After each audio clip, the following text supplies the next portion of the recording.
டிவிக்கு warriors virtual warriors இருக்காங்களா sir?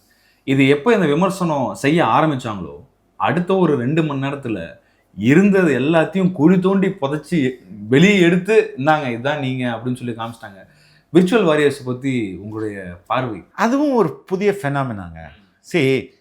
தாவேக அரசியலுக்கு வந்த பிறகு சமூக அடிப்படையில் சோசியாலஜிக்கலாக நிறைய மாற்றங்கள் நடந்திருக்கு.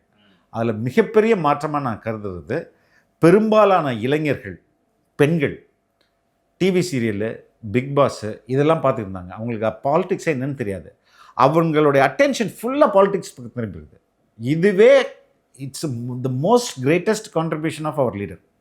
ஒரு பெரும் கூட்டத்தை அரசியல் பக்கம் திருப்புறது இருக்குல்ல, அதுதாங்க முக்கியம். அவன் இப்போ அரசியலை உற்று நோக்குறான். உற்று நோக்குறது இல்லாமல் முன்னாடி என்ன பண்ணாங்க, பின்னாடி என்ன பண்ணாங்க, எல்லாத்தையும் எவ்ரி இண்டிவிஜுவல். அப்போது இது ஒரு மிகப்பெரிய ஒரு ஒரு ஃபினாமினா சேஞ்ச்.